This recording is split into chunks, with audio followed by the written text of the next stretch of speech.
Chris Henderson, C. Hendo.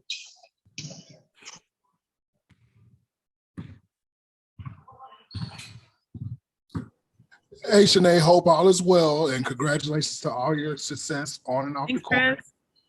So I got to ask you, with the W growing and endorsement deals are happening for the ladies and being on video games as well, can you talk about being on like a game like NBA 2K, seeing yourself from a virtual standpoint and like sneaker deals? What do you think about that? Because a lot of parents getting Jordan brand deals, exclusive deals with Adidas now as well. First of all, can I get a rescan on my NBA 2K? Because I saw myself and I was like, what? Can I get a rescan? Hey, Ronnie, love you, boo. Let's set it up. But I think it's amazing. You know, visibility matters, and to have a strong presence on NBA 2K, I think it's awesome. I talked to Miles Brown, who is amazingly on Blackish, and he's a member of the Junior NBA Leadership Council, and he was like, video games is where kids have fun. And to be able to have women as an option to play and highlighted and featured, like that just automatically resets their mind on this is normal and this is the way the world should be, that equity. And so I think that's awesome and a great step in the right direction. When it comes to sneakers, I mean, I think brands are so important to not just put their money where their mouth is, but also show that representation in real time. We see a lot of NBA guys making moves with their brands. It's about time to show that like a lot of people that are part of the household that buy these products are women, you know, women that take their children to get these shoes. And so I think the brand that will have the edge is the brand that shows the reflection of what the world is. And I think more and more these brands are making commitments. So it's been fun to be involved in the ideation and creative process with these brands as ambassadors. And I think that we've taken great strides and steps in the right direction, but we still have a long way to go in educating them on the possibilities. Look at it. Like I always say, if you show it, they will come. What's that Field of Dreams like type of thing? Like if you show women and their power, as we're seeing with the marketability of our league and the ratings going up and all that type of stuff, people will come, people will follow. It's not just on the game and our broadcast partners, it's also the brands and everyone else that invests in us as well. First day of training camp, I called NECA like at 5 a.m. I was like, yo, I can't sleep. I feel like it's the first day of school. And to have someone like that is also, you know, breaking barriers, president of the league. I know I'm vice president, but, you know, it just is something that I don't take for granted, something that makes just the ability to put on 2 jerseys, the same jerseys. Now they're really the same, because if you guys notice, like, because we have numbers on the front, like we don't have to be C and N. It just makes this experience, my God, a dream come true. John W. Davis with Winsider. Hey, what's going on, Chiney? How you doing? What up, John? What's up? So what I wanted to talk to you about was, you know, being that, you know, it's basically been 2 years since you've been off a WNBA floor, but you've been watching basketball every day. What have you learned about the importance of being able to shoot 3-pointers for all basketball players, whether it's the W or the NBA? The game will force you to grow, and those that hesitate, those that are resistant will get left behind. And I think, you know, covering the NBA, covering women's hoops, covering our league, that's one thing that is universal, like positionless basketball. For me, you know, I'd look at my, like, I mean, I don't do this, but sometimes people would like send me, oh, like, you know, your high school highlight, or I'd see a clip there, or like my All-American games. I was like, you know, I kind of was a different player, even though Stanford made me it was a great experience. It's sort of getting back to that free-flowing playing basketball, because that's the professional level. You can script 100 zillion plays, but at the end of the day, the play that matters is the one that you sort of dictate. You know, those are those championship plays at the highest level. And for me, that just means continuing to work on my game, getting back to playing free-flowing basketball, which includes knocking down shots. Now, I fully understand in this process, you know, in order to learn, you have to miss to learn how to make. And I'm in that stage where I'm not afraid to miss in order to figure out how to force my game to grow. So just heads up right there, y'all. Like, you're going to see that thing fly probably more than you probably have ever seen in the past 5 years.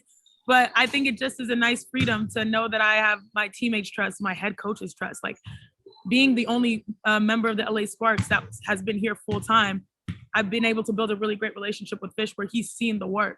He trusts in me. And now it's just going out there and putting that work to the test. And I love that challenge. For those that didn't read our game story on LASparks.com, Chiney did begin our scrimmage with a 3-pointer. So the proof is in the pudding, as they say. But y'all, I know it's gonna be an adjustment, game, scrimmage and game, but just know we're working out here. I did hit one though, yes. Sabrina Merchant, SB Nation. Hey, Chiney, good to see you.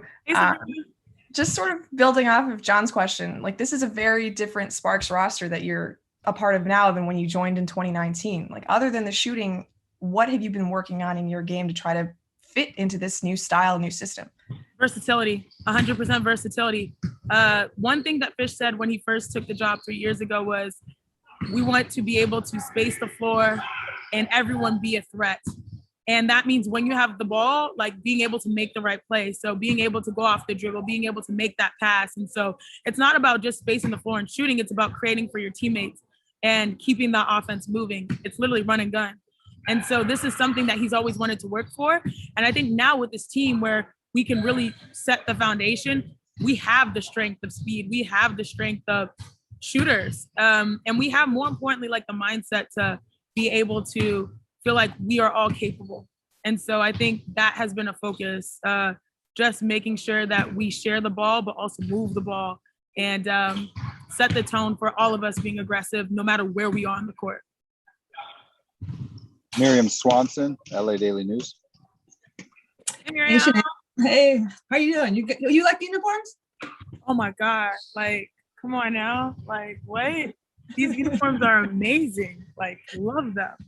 Right on, right on. Hey, so the other day, Coach Fisher was saying that he feels like a lot of people are sort of questioning your commitment to playing, considering, you know, you're so good at the other thing. Do you feel that? And is that any motivation for you to kind of prove otherwise? To be honest, I feel that all the time. And it's tough because I think, unfortunately, in society, people try to put women in boxes. And so you might see me on television, which, by the way, like, it's national TV. A lot of people might see it, right? But they're not seeing that when you see me at 9 a.m. or, you know, Pacific time, I'm on television. At 5 a.m., I'm at strength and conditioning. At 7 a.m., I'm on the court with our coach, our development coach, Dash. And then I hustle back. Lucky to have a team that makes it look like I haven't practiced and get on TV. And so I think it's frustrating to have the idea that just because I'm on TV at times, and I know Candace probably deals with this as well, you know, as another broadcaster, people thinking, oh, do you still hoop? Like, it's just an inherent question, but it's, you know, at times it sort of reminds you that people aren't ready to see people do more necessarily, or that's not the mindset that they necessarily come with, like, oh, like, I see all facets of what you're doing. It's always like a one-track mindset. So for me, I just use it as motivation. Also, like, the best thing that I saw like a week ago was a tweet. Someone said, how did you get to support the WNBA? Someone said, by seeing Chiney on ESPN. I was like, oh, that's amazing.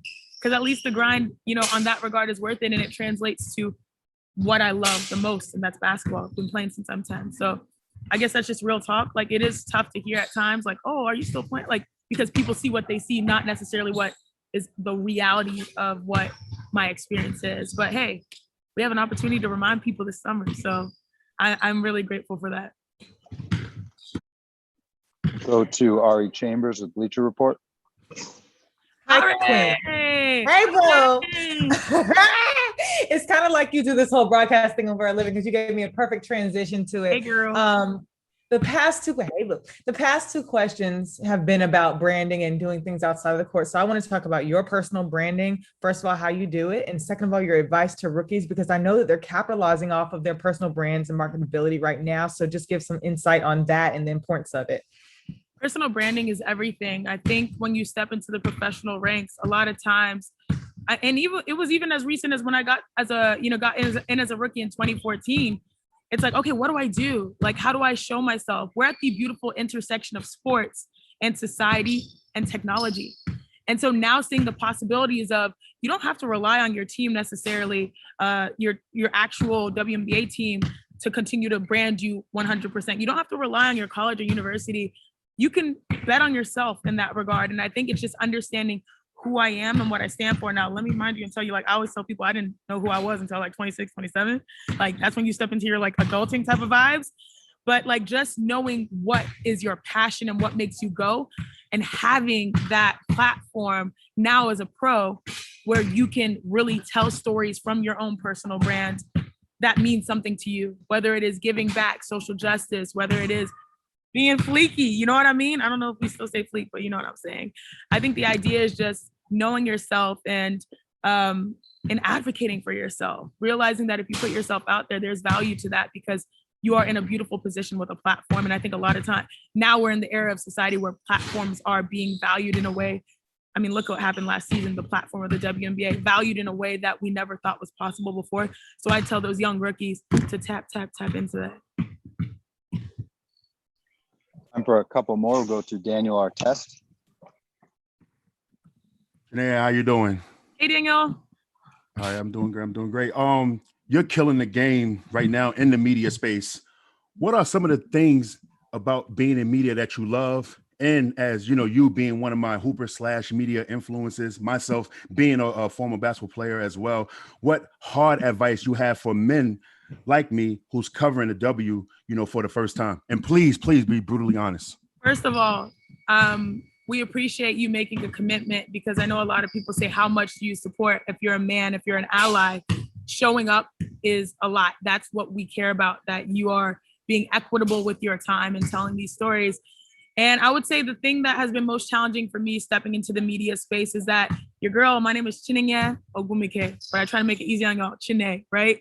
And people may not know necessarily, no matter, like if you put my credentials on paper, people may still not know who I am versus if you put the credentials to a man, people are like automatically gassed and amped. It just is the difficulty of women in that space where we have to prove. I always tell people they see us before they hear us. They see us and judge us before they hear us in that space. And it was a hard transition for me because I was, especially in Connecticut at the time, not knowing how to move in the media space. I got a lot of great opportunities, but it's sort of like negotiating that balance of why are people already pushing back on me before they even understand me or know me and understand that my voice is credible just because basketball is basketball. And my journey is a little bit different than most people's, even comparison to Candace. And so that was probably the hardest part, the questions. And I always talk about this. There's like imposter syndrome when you're the woman in the room and you look to your left and it's Scottie Pippen, look to your right, it's Tracy McGrady. Like you always have this idea of like, why am I here? Like why do we question our voice? We know we're valid in that space. So it's been a lot of work introspectively on me to know that I am prepared. I'm the one that will stay up all night and watch the games and based on my Stanford stuff, like write notes and you know what I mean? Like I did a halftime pop in on NBA Countdown. I had 2 pages of notes per team for like a 5-minute segment. I don't know, I'm nuts. But the point is just that like we feel the pressure of knowing that if we're quote unquote wrong or if we slip up or make a mistake, it might prohibit the opportunities of others. And that's an unfair position to be in, but it is necessary to prove that it can be done so that we keep that door open for the next generation. And so I think if men understand that challenge that women have, women that are the way society is built, not as numbered in the room, and men push to elevate the women in that room, knowing that will be better for all. That's all I ask. Like, so for me, it's just using your platform to elevate women who have a different pathway and journey, twice as hard to get half as far. That's what I challenge men to do. I always tell little kids in like youth camps, like, girls say, I got this. And boys, I make boys and girls look at each other, which is super cute because like you get them sweating and like all that type of stuff. Tell the boys, girls say, I got this. And they're like, I got this. And boys to the girls say, I got your back. And I think that's the energy that would help everyone moving forward. Time for one more. We'll go to Ryan Witter with LASparks.com. Hi, Chiney. I just wanted to ask what you've been doing to prepare to balance kind of, your full-time job, both on ESPN with Golick Jr. and now that you're back playing in the W. So yeah, just kind of walk me through your process of what you've been doing to balance this. Honestly, I'm at the point, especially in training camp, where like they're like, Chiney, chill out. Like, meaning I want to do it all and do it all, at 100%. Go full steam, just because I feel extremely grateful to have an opportunity to be a national broadcaster and do it concurrently as a professional basketball player. And so I'm so excited to hop to ESPN and talk about the amazing nature of this game and how I'm uniquely positioned in a locker room to tell the stories in real time and bring players on. But I also know that this right here is being present and that matters most. So, my day is usually like up around 5:30, going and training with Proactive, making sure my body is right. I've been going extremely hard because I've been super excited. I missed out on the bubble. So I'm like, oh my God, let's go. And I think now Coach Fish is like, Chiney, let's dial it back. Like, we're going to get you through a whole season. Like, don't go too crazy. And then getting to practice, locking in and being present in practice, coming super early, getting through through our reps, having so much fun working with our team, getting recovery in. And when most people go home to like rest, that's when I sort of queue up with Chiney Ogwumike Jr. If you've noticed, the last, I make, instead of 3 hours, I'm doing the last 2 hours of the show on ESPN Plus and ESPN Radio, and then transition to doing my hits at night. It's all active recovery. Like, I now have like a leg, like I can prop my legs up, and I have my Theragun. So in commercial breaks, I had to tell people, I was like, yo, that sound you're hearing? Like, the vibration is a Theragun. Like, so I'm getting active recovery.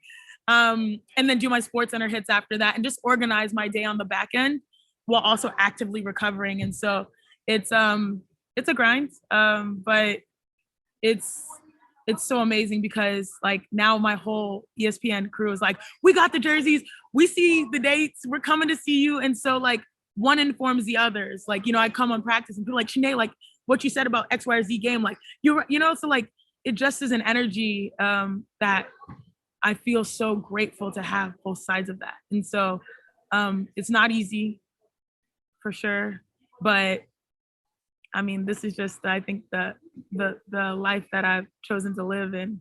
It's been a blessing, and to have a team and an organization that's like, go girl, you got this. I mean, understand that like I'm fully locked in on hoop, like that is it. But while you're recovering, you can do X, Y, and Z too. I'm living the dream, y'all. Thanks, Chiney. All right, friends.